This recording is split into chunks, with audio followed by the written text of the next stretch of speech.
The cylindrical magnetic antenna. Time being, can we go for the second concluding remarks on behalf of the field of irrigation sector in Sri Lanka? And I would like to invite Mrs. Chandika Athugala, Additional Secretary of the Irrigation Department, Ministry of Sri Lanka. Thank you very much. First, Capt.Harsha Koralearachi for giving me this opportunity. Can you all hear me? Yes. Yes, yes, we can hear you. Yeah. Secondly, Professor Yannick. Currently, I am actually experiencing a power cut at my home, so I'm sorry I can't switch on my video. You can't see me very clearly. So I'll speak on to the audio. I might talk both in Sinhala and English, right? Have you ever thought of how the nature produce this huge biomass?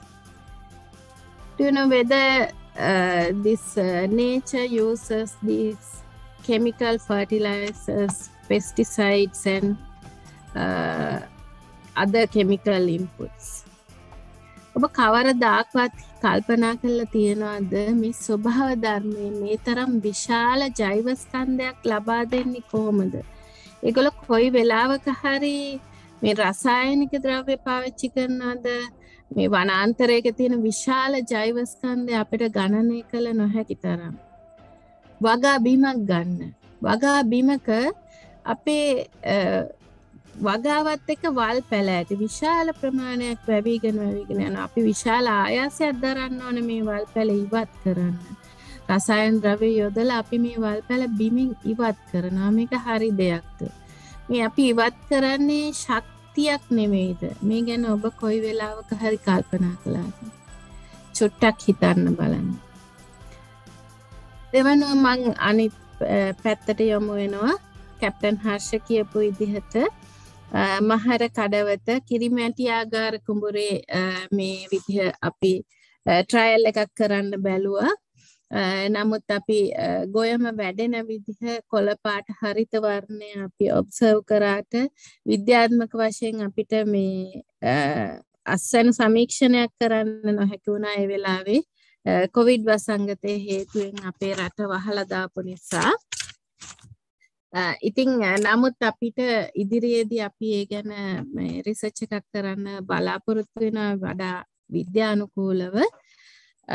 කොහොම වුණත් අපි දල වශයෙන් දැක්කා අද presentation එකේදීත් ඔයගොල්ලෝ දකින්න ඇති මේකේ විශාල වෙනසක්. ඉතින් if I talk on irrigation perspective, how about a theme like energized irrigation, energized water? If you provide energized water to field, would you think still you need to apply chemical fertilizer and other chemicals for plant growth? ඇයි අපි මේ රාමුව තුලම හිතන්නේ? අපි වගාවක් ගත්තාම යෙදවුම් කියලා කියනවා. අපි පොහොර දාන්න ඕන, බීජයක් පැල කරාම පොහොර දාන්න ඕනි, වතුර දාන්න ඕනි, ඊට පස්සේ වල්නාශක ඉහන්න ඕනි, ඊළඟට කෘමිනාශක ඉහන්න ඕනි. මේ අපි සාම්ප්‍රදායික රාමුවකට කොටු වෙලා ඉන්නේ. හැබැයි මෙතනදී අහන්න ඇති ඔබ low frequency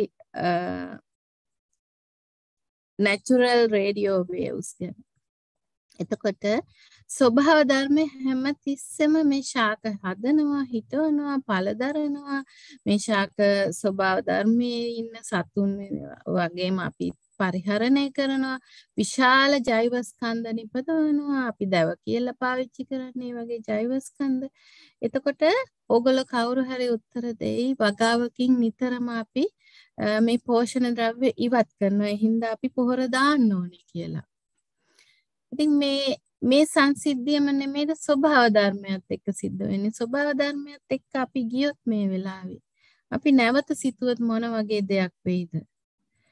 එතකොට ස්වභාවික පරිසරයේ අපිට තියෙන මේ low frequency natural radio waves ඒ වගේම ඒක පාවිච්චි කරලා අපි යෙදවුමක් ලෙස වගාවට දෙන වාරි ජලය ශක්ති සම්පන්න කරොත් energizing irrigation, very catching word.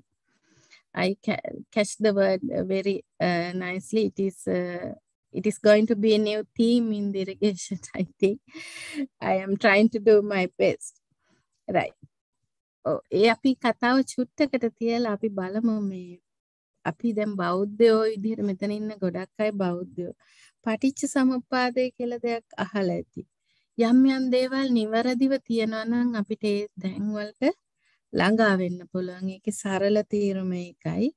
ඉතින් අපි කැප්ටන්.හර්ෂත් ප්‍රොෆෙසර් යානිකුත් කතා කළා අංශක 51ක ඇන්ගල් එකක් ගැන, ටවර්ස් ගැන.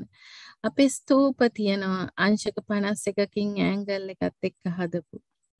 හැමතිස්සෙම අපි කතා කරනවා වැවයි දාගෙබයි ගැන. ඔබ ගිහින් තියනවා නම් මොර වැව යාපහුව වගේ ප්‍රදේශවල මේ ගල් කුළුණු තියලා තියෙනවා. මේ ගල් කුළුණුත් එක්තරා කාලයක කැපැසිටර්ස් විදිහට මේ